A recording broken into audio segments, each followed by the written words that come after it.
Some lives begin with a question, a seed planted in fertile ground, a question that refuses to be silenced, a persistent echo in the chambers of the heart. For Eugene Rose, born in 1934 in the sunny, burgeoning city of San Diego, that question wasn't a fleeting curiosity, but a profound and unwavering quest. What is the meaning behind all this? What is the purpose of existence itself? He excelled in school, absorbing knowledge like a sponge, but the answers he found within the pages of textbooks and encyclopedias felt hollow, empty of the substance his soul craved. They were facts, figures, dates, but not meaning. The world around him, in the post-war boom, seemed content with comfort, with the predictable rhythm of everyday routine. But Eugene possessed a rare clarity, a piercing gaze that saw through the veneer of superficiality. He perceived life as a grand play, meticulously staged, yet lacking a script that explained its ultimate purpose, its reason for being. He felt like an outsider, a lone wanderer in a land where everyone else seemed to know the way. He was burdened by a profound sense that something essential was missing, a vital piece of the puzzle without which the whole picture remained incomplete. This wasn't merely a passing phase of teenage angst, a fleeting rebellion against the status quo. It was a deep, unyielding longing for truth, a spiritual thirst that no earthly pleasure could quench. He saw the fleeting, ephemeral nature of happiness, how quickly joy could turn to sorrow, the inescapable certainty of suffering, the pain and hardship that seemed woven into the very fabric of the human condition, and the ultimate finality of death, the great unknown that awaited everyone, regardless of their achievements or status, not as morbid obsessions to be feared and avoided, but as honest realities to be faced with courage and understanding. While others were content to skim the surface of life, engaging in casual pursuits and superficial conversations, Eugene felt compelled to dive into the depths, to explore the profound mysteries that lay hidden beneath the mundane. He was haunted by questions that no one else seemed to be asking, questions that echoed in the silence of his own soul. Why are we here, on this earth, in this vast and indifferent universe? Is there a truth that endures, a reality that transcends the fleeting nature of time and circumstance? His relentless search for answers, his unwavering commitment to truth, inevitably set him apart from the crowd, a heavy burden for such a young and sensitive soul to carry. The world, with its relentless pressure to conform, told him to fit in, to accept the easy answers and the comfortable illusions, but he simply couldn't. His very being rebelled against such a compromise. His spirit demanded authenticity, a genuine connection to something real and lasting. He was incapable of settling for a shallow, superficial peace built on lies and self-deception. This profound sense of not belonging, this feeling of being different, ultimately became his calling, the driving force behind his extraordinary life. It propelled him on an intellectual and spiritual journey through philosophy, religion, and the vast landscape of human ideas, a journey marked by moments of profound despair, but also illuminated by flashes of hope and the promise of ultimate meaning. The story of Eugene Rose, a young man grappling with the deepest questions of existence, later to become Father Seraphim, a beacon of orthodox spirituality in a world adrift, is at its heart the timeless story of a relentless search for meaning and purpose in a world that often seems devoid of both. It's a story of transformation, of a life dedicated to truth that would ultimately change not just his own destiny, but touch and transform the lives of countless others. And it all began with a single, simple, yet profoundly honest question whispered in the heart of a young boy. And that question, that burning desire for truth, would lead him, step by step, further than he could ever have imagined, into a realm of spiritual depth and understanding beyond his wildest dreams. At university, Eugene's mind devoured philosophy, a feast of ideas that promised enlightenment. He dove headfirst into the complex world of thought, eager to unravel the mysteries of existence. The hallowed halls of academia became his playground, and the great thinkers of history, his companions. Existentialism, nihilism, Nietzsche's God is dead. These concepts, once abstract, began to take root in his soul, challenging the very foundations of his beliefs. He grappled with the implications, wrestling with the unsettling notion that life might be devoid of inherent meaning. He embraced atheism with integrity, convinced that if there was no evidence for God, one must live without him. He couldn't reconcile faith with the cold, hard logic he found in philosophical discourse. It was a decision born of intellectual honesty, a commitment to truth as he understood it. But this worldview brought a chilling emptiness. The universe, once filled with divine purpose, now seemed vast and indifferent. Life became a fleeting spark in a meaningless void, a cosmic accident destined to be extinguished without a trace. This wasn't sadness. It was existential dread, a personal hell, a torment of the soul, born from the realization of his own insignificance. He wandered San Francisco's streets, surrounded by seekers, yet feeling utterly alone. The city's vibrant energy only amplified his inner desolation. The rebellion and pleasure-seeking he saw seemed like desperate attempts to avoid the abyss, a frantic dance to drown out the silence of the universe. Friends worried as he spiraled into despair, numbing himself with alcohol, seeking solace in the bottom of a glass, hoping to quiet the voices in his head. Nihilism's logic led him to question even survival. If nothing truly mattered, what was the point of continuing? This was his crucible. Stripped of pride, his mind had become a prison, a labyrinth of thought with no escape in sight. He realized pure reason had led him to a dead end. The very tool he had trusted to guide him had betrayed him. The search was no longer academic. It was a cry for rescue, a desperate plea from the depths of his soul. He had to find another way or be consumed by the void. A new path, a different perspective, anything to break free from the chains of nihilism. This bottoming out was essential. Only by facing the darkness could he understand the true nature of his longing. He had to confront his demons, to stare into the abyss without flinching. He was ready for something more. The next step would change everything. A leap of faith, a step into the unknown, a chance at redemption. Disillusioned with Western thought, Eugene turned to the East. Buddhism, Taoism, Zen. He studied with Alan Watts, translated ancient texts and practiced meditation. Eastern philosophies offered him temporary peace, a way to quiet his restless mind. He tried to dissolve the self, to escape suffering through detachment. For a while it seemed he'd found his answer, but a subtle emptiness remained. The goal was the extinction of the person, the merging into a formless void. Where was love? Where was the value of a single soul? The silence of meditation was profound, but it was the silence of an empty room.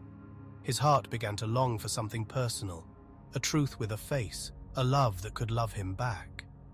The elegant systems of East and West gave him maps, but no home.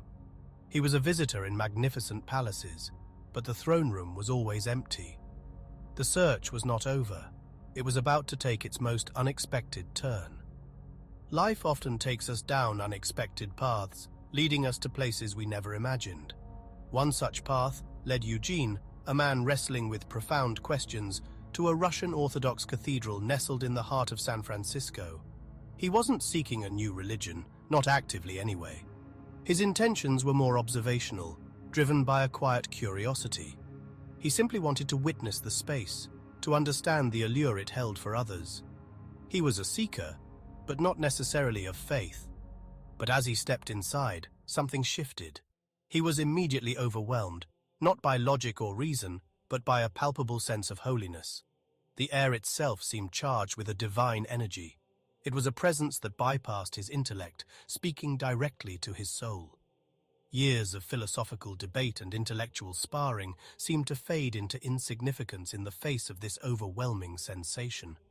The icons, with their ancient faces and golden halos, the swirling incense, heavy with tradition, and the soft, flickering candlelight, casting dancing shadows on the walls, all spoke a language deeper than words, a language he instinctively understood.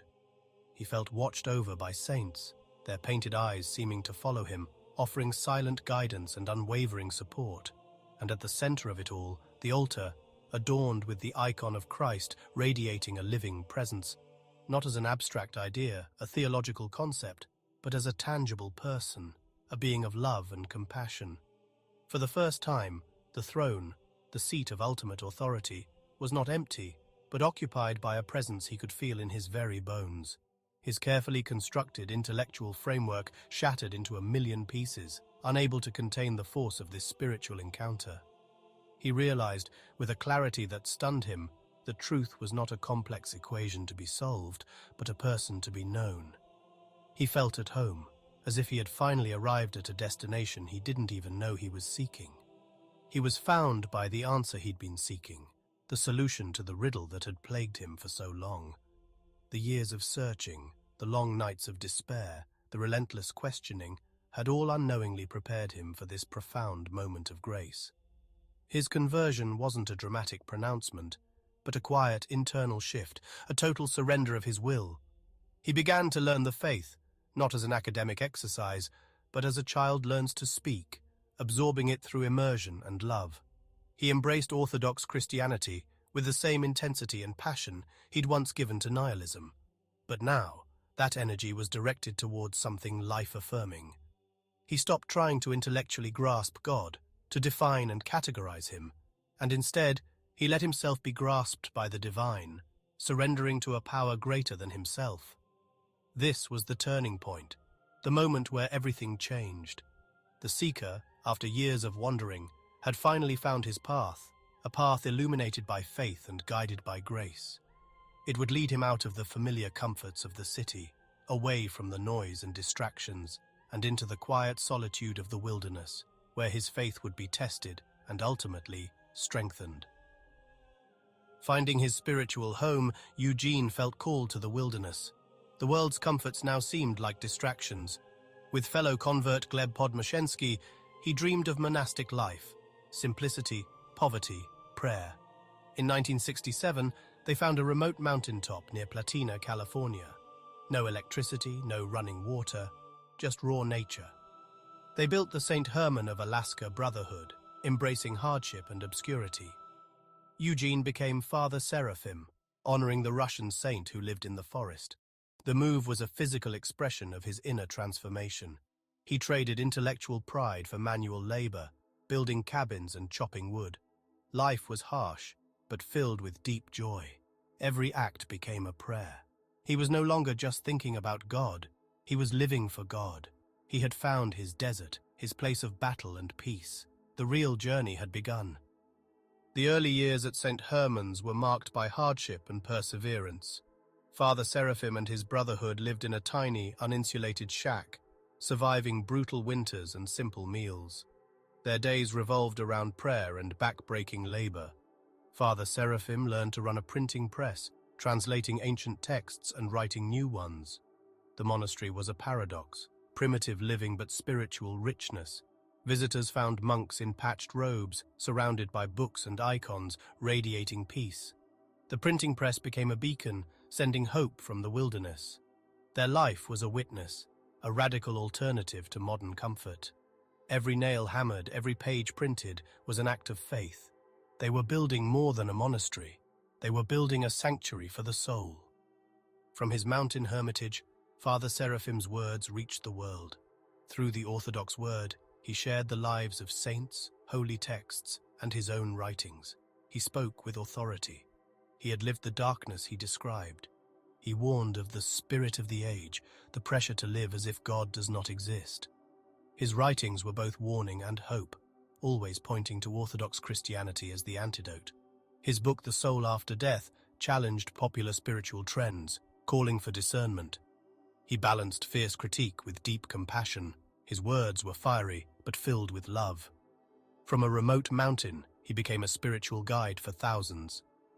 Father Seraphim's influence crossed borders, reaching even the Soviet Union. His books were smuggled in, copied by hand, and cherished by persecuted Christians. He became a lifeline for those under oppression, showing them they were not alone. His writings gave Russian believers tools to resist atheistic ideology. Young people discovered vibrant faith through his words. His life of poverty gave his message credibility. He became a hero to the underground church. From a California mountain, his voice united believers across the world. Pilgrims came to Platina expecting a stern ascetic, but found a humble man.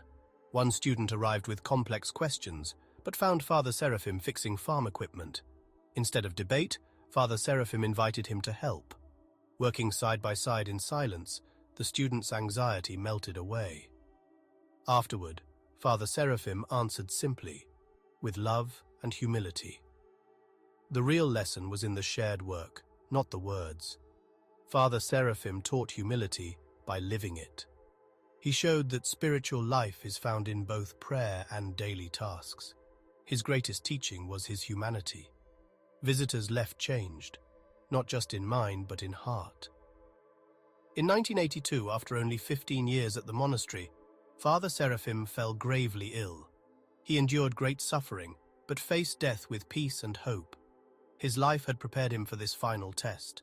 He died at 48, seemingly obscure, but his legacy only grew. His writings have inspired countless seekers worldwide. The monastery continues as a beacon of faith. He became a bridge between ancient tradition and modern seekers. His story proves that one life, lived with integrity, can change the world. From despair to faith, his journey offers hope to all who search for meaning. No matter how lost we feel, there is a way home. It is a path of humility, love, and encounter with the living truth.